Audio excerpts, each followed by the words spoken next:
어제부터 우리는 빌라도 법정에서 일어난 일들에 대한 내용을 다루고 있습니다. 겟세마네 동산에서 예수님께서 붙잡혀 오시죠. 처음으로 가신 곳이 안나스의 집이었습니다. 그곳에서 신문을 받으시고 그 다음에 그해 대제사장인 가야바의 집으로 이동해서 새벽까지 계속해서 고초를 당하십니다. 그리고 새벽 시간에 유대인들은 예수님을 데리고 로마의 총독인 빌라도 법정으로 이동을 하게 되죠. 새벽에 로마 총독에게 재판을 부탁하는 그것은 비상식적인 일입니다. 쉽게 일어나지 않는 일이죠. 하지만 유대인들은 빌라도 법정을 찾아갔고 예수님에 대한 재판을 계속해서 요청해서 그것을 이루게 합니다. 여러분, 로마 총독이면 유대 지역에서 유대 총독으로 온 거죠. 빌라도가 굉장히 이제 힘이 있고 권력이 있고 어느 누구도 그 힘을 넘볼 수 없는 그런 막강한 힘을 갖고 있었습니다. 그런 빌라도였지만 유월절을 앞두고 있었는데 민심을 살피지 않을 수가 없었을 것입니다. 혹시라도 밀란이라도 일어나면 자신의 지위에 어떤 위험이 생길 수도 있어서 그는 조심하고 또 조심했겠지요. 총독 빌라도는 유대인들이 데려온 예수라고 하는 이 사내를 신문했지만 그에게서 아무 죄도 발견할 수가 없었습니다. 그래서 이렇게 말하죠. 나는 이 사람에게서 아무 죄도 발견하지 못했다라고 말합니다. 그래서 예수를 데려가라고 했지만 유대인들은 막무가내로 계속해서 자신들의 주장을 요구를 했지요. 유대인들은 자신들에게는 사람을 죽일 권한이 없다고 하면서 예수를 죽여달라고 요청을 했습니다.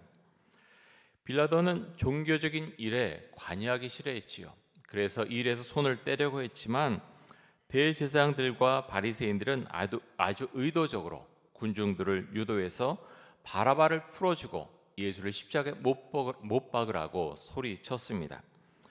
이 빌라도는 예수를 데려다가 채찍질을 당하게 하는데요. 1절 말씀을 보겠습니다.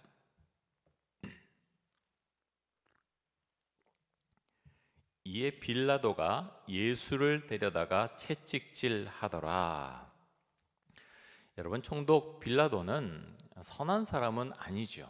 선한 사람의 이미지도 아니고 그렇게 통치하지도 않았습니다. 그는 잔인하고 권력지향적인 사람이었습니다. 하지만 그는 적어도 종교적인 재판에 관여하고 싶어 하지는 않았습니다. 자신이 봤을 때 아무리 죄가 있는지 계속해서 신문을 했지만 죄를 찾을 수 없는 이 예수라고 하는 사내를 죽이고 싶어 하지 않았지요. 그래서 그가 선택한 방법이 무엇인가 하면 예수를 데려다가 채찍질하는 것이었습니다. 여러분, 로마 군인들의 이 채찍질 아주 무자비했죠. 채찍 끝에는 납덩이나 이제 어떤 단단한 것이 그 끝에 붙어 있었는데요. 채찍질을 하게 되면은 그 살이 닿는 순간에 살덩이가 떨어져 나가거나 살이 찢기는 그런 일들이 일어났습니다. 로마 군인들은 예수를 조금 더 봐주지 않았지요. 아주 무자비하게 채찍질을 가했고 예수님의 살은 떨어져 나갔고 몸은 피범벅이 되었을 것입니다. 로마 군인들은 채찍질하는 데서 그치지 않았습니다. 2절에 보면 이렇게 말씀합니다. 군인들이 가시나무로 관을 엮어 그의 머리에 씌우고 자색 옷을 입히고. 자, 군인들이 누가 시킨 것은 아니죠. 스스로 이렇게 했는데 가시나무로 관을 엮었다 그랬습니다. 이 가시는요, 가시나무의 관은 우리나라에서 보는 뭐 장미의 가시 그렇게 좀 작은 게 아니고요. 굉장히 굵고 길었던 그런 가시입니다. 그것을 이제 엮어서 머리에 씌웠다는 거죠. 여러분, 어떻게 됐겠습니까? 그 가시가 예수님의 머리를 뚫고서 그 안으로 들어갔겠지요. 많은 피를 흘렸고 엄청난 고통을 느끼셨을 것입니다. 로마 군인들은 예수님을 채찍질하고 가시나무 관을 씌웠고 그리고 예수님에게 자색 옷을 입혔습니다. 이 당시에 자색 옷은 왕들이 입던 옷의 색깔이었습니다. 놀리는 거죠. 조롱의 대상으로 삼아서 예수님에게 자색 옷을 입혔던 것입니다. 로마 군인들은 예수님에게 육체적인 고통을 안겼고 나가서 예수님을 조롱했습니다. 또 3절에 보면 이렇게 말씀하고 있습니다. 앞에 가서 이르되 유대인의 왕이여 평안할지어다 하며 손으로 때리더라. 채찍질했고요, 가시나무 관을 씌웠고 자색 옷도 입혔고 또 나가서 손으로도 모욕을 했습니다. 이런 과정을 거친 이후에 빌라도는 관정 밖으로 나가죠. 자, 예수님께서 이렇게 매를 맞는 그런 행위, 조롱받는 행위는 관정 안에서 이루어진 것이고요.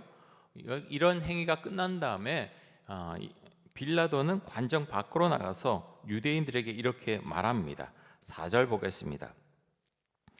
빌라도가 다시 밖에 나가 말하되 보라, 이 사람을 데리고 너희에게 나오나니 이는 내가 그에게서 아무 죄도 찾지 못한 것을 너희로 알게 하려 함이로라 하더라.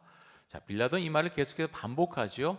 처음에도 나는 이 사람에게서 아무 죄도 찾지 못했다라고 말하고 있고, 예수님에게 채찍질을 한 이후에도 그는 똑같은 말을 반복해서 말합니다. 이 사람을 신문했지만, 이 사람에게 채찍질을 가했지만 나는 이 사람에게서 아무 죄도 찾지 못했다라고 다시 말합니다. 이렇게 말한 이후에 예수님을 관정 밖으로 나오게 하죠. 예수님의 몸이 어떻겠습니까? 채찍질 당해서 온몸은 피로 범벅이 되어 있었습니다. 머리도 나무 가시관이 휘어 있어서 피가 흘러내리고 있었지요. 빌라도는 아마도 유대인들이 이런 모습을 보면 어느 정도 동정하는 마음을 갖지 않겠나, 아마 그렇게 생각했던 것으로 보입니다. 빌라도는 예수님을 관정 밖으로 나오게 하면서 이렇게 말합니다. 보라, 이 사람이로다. 보라, 이 사람이로다. 예수님께서 공생애를 시작하실 때 세례 요한이 예수님을 보면서 이런 말을 했습니다. 요한복음 1장 29절입니다.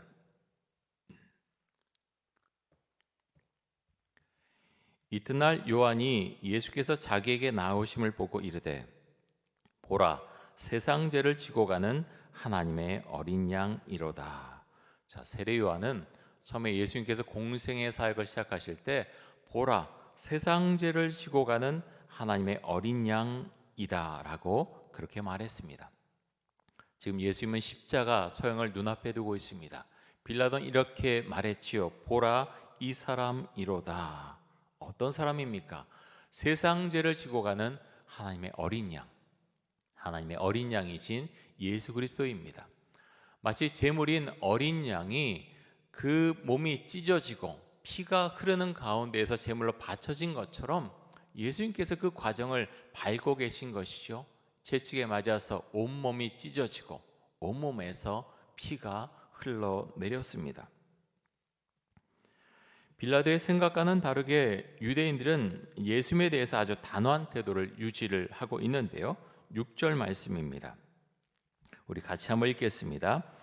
대제사장들과 아랫사람들이 예수를 보고 소리질러 이르되 십자가에 못 박으소서, 십자가에 못 박으소서 하는지라. 빌라도가 이르되 너희가 친히 데려다가 십자가에 못 박으라. 나는 그에게서 죄를 찾지 못하였노라. 여러분, 사람들이 이렇게 잔인하죠. 눈앞에 온몸의 피로 낭자한 사람이 있습니다. 그런데 유대인들은 계속해서 말합니다. 십자가에 못 박으소서, 십자가에 못 박으소서. 여러분, 예수님이 이 사람들에게 무엇을 했습니까? 아무 잘못도 하지 않았습니다. 여러분, 사람들의 마음이, 사람들의 모습이 얼마나 잔인한가 하는 것을 이 장면에서 우리는 알 수가 있지요. 사람들의 마음에는 그 순간에 그 마음속에 뭔가가 들어온 거죠. 그래서 예수를 향해서, 아무 잘못도 없는 예수를 향해서 십자가에 못 박으라고 그렇게 외치게 됩니다. 빌라도가 이렇게 말하지요. 너희가 친히 데려다가 십자가에 못 박으라. 나는 그에게서 죄를 찾지 못하였노라. 빌라도는 계속해서 이 말을 반복합니다. 나는 그에게서 아무 죄도 찾지 못했다라고 반복을 하죠. 계속해서 이것이 이어지고 있습니다. 유대인들은 예수를 십자가에 못 박으라고 계속 외치고 있고, 빌라도는 나는 그에게서 아무 죄도 찾지 못했다라고 반복해서 말하고 있습니다. 로마법에 의하면 예수님은 십자가 처형을 당할 이유가 사실은 전혀 없었습니다. 하지만 유대인들은 계속해서 예수님을 십자가에 못 박으라고 소리치고 있지요. 빌라도는 자신 유대 지역을 다스리고 있는 총독이었지만 군중을 함부로 대할 수는 없었습니다. 왜냐하면 잘못하면 소요가 일어날 수 있었기 때문이지요. 유대인들은 예수가 죽어야 하는 이유에 대해서 이렇게 말합니다. 7절입니다.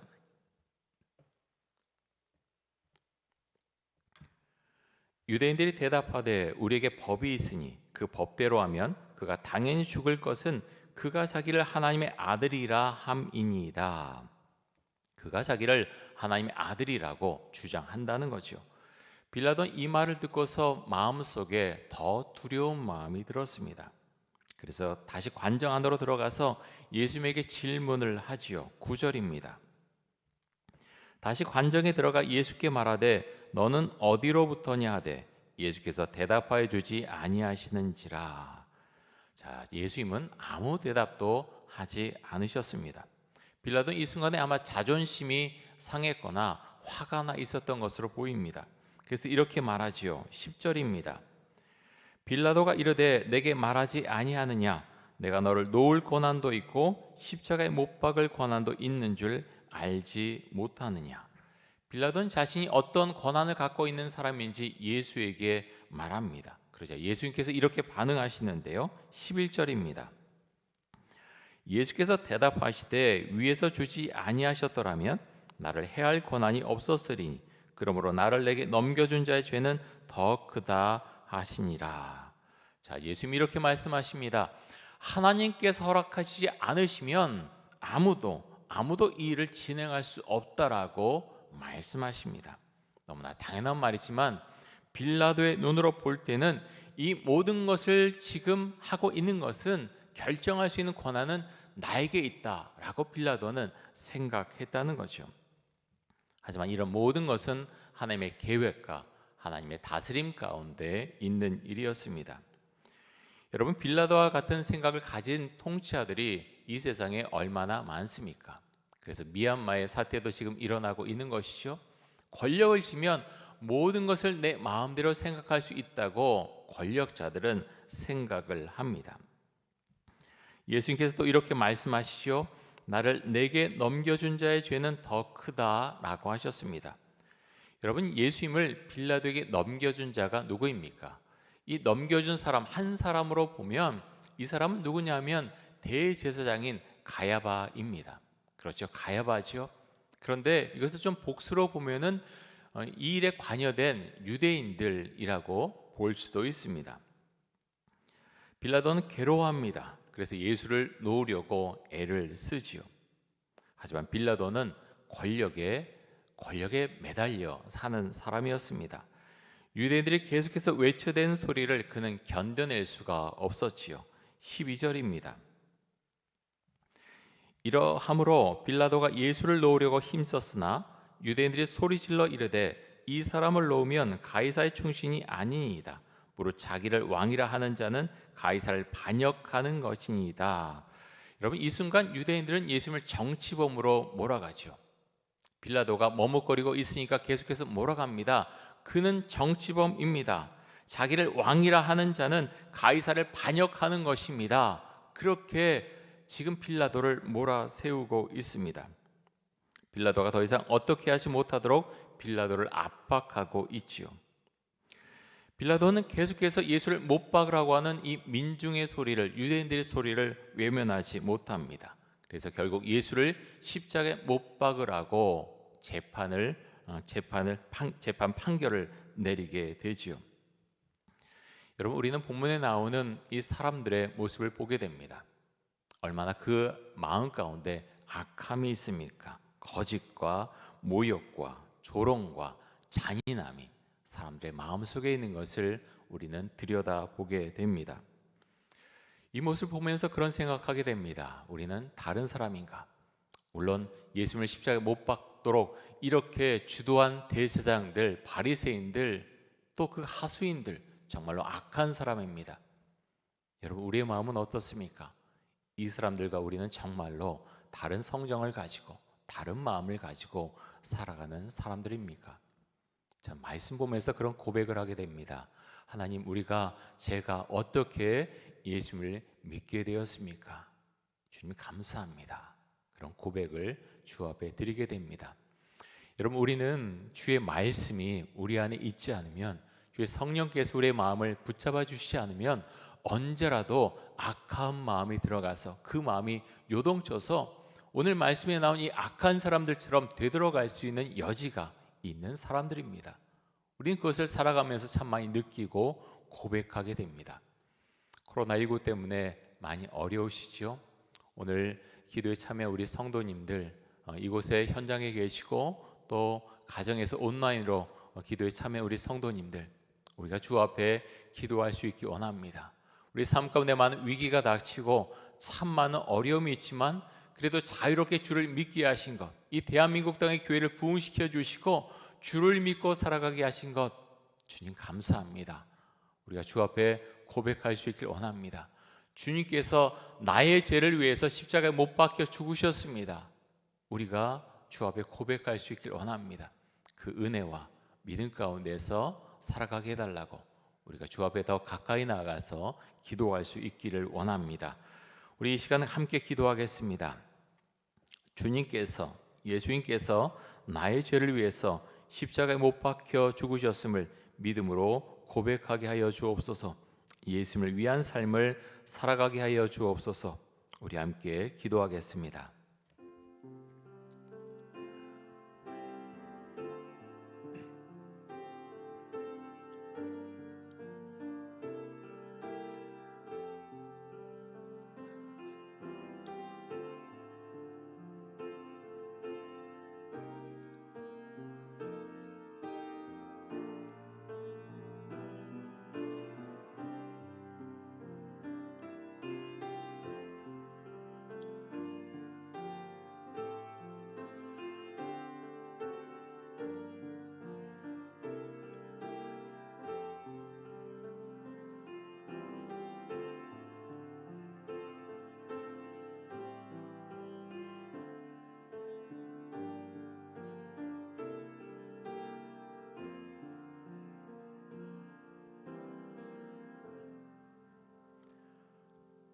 하나님 아버지, 오늘 성경 본문에 나온 유대인들은 계속해서 예수를 십자가에 못 박으라고 외쳤습니다. 하나님 아버지, 그들의 마음 가운데 악한 생각이 들어갔고 그래서 결국 예수님을 십자가에 못 박도록 했습니다. 하나님 아버지, 우리의 심령 가운데 은혜를 주시길 원합니다. 악한 마음이 우리의 마음속에 들어올 때 주의 성령께서 임재하셔서 악한 마음이 우리의 마음 가운데서 나갈 수 있도록 주 은혜를 주시길 간절히 원합니다. 성령께서 우리 마음속에 들어오셔서 우리의 모든 생각과 행함을 인도해 주시고 그래서 하나님 정말 주님을 위해서 우리가 이 세상을 살아갈 수 있기를 간절히 원합니다. 주의 영광을 위해서 내가 무엇을 해야 될까? 나를 위해 죽으신 그 예수님을 위해서 내가 무엇을 해야 될까? 늘 주 앞에 기도하면서 그 마음을 가지고 우리가 살아갈 수 있기를 간절히 원합니다. 주님, 이촌동교회 주의 성령이 가득한 교회가 될 수 있길 원합니다. 주께서 원하시는 그런 생각들을 우리가 하고 함께 계획을 세우며 주께서 원하시는 그런 삶을 살아갈 수 있기를, 그런 공동체를 이룰 수 있기를 간절히 원합니다. 주의 성령을 부어주시고 그런 은혜 가운데서 말씀 가운데 모든 것을 행하며 또 함께 이뤄가는 거룩한 공동체로 주님께서 만들어 주시고 주님께서 인도하여 주옵소서. 주님께 감사드리며 이 모든 말씀 우리 주 예수 그리스도의 이름으로 기도드리오며 지금은 우리 주 예수 그리스도의 은혜와 하나님 아버지의 놀라우신 사랑과 성령의 교통하심이 고난 주간을 보내면서 내 안에 주의 성령이 임해서 그렇게 은혜 가운데 믿음 가운데 우리의 믿음을 고백하며 그 주님과 함께 승리하는 삶을 살고자 하는 오늘 기도에 참여한 모든 성도들과 그 가정 위에, 삶의 터전 위에, 또 우리 이촌동 교회 위에 영원토록 함께 하시기를 간절히 축원하옵나이다. 아멘.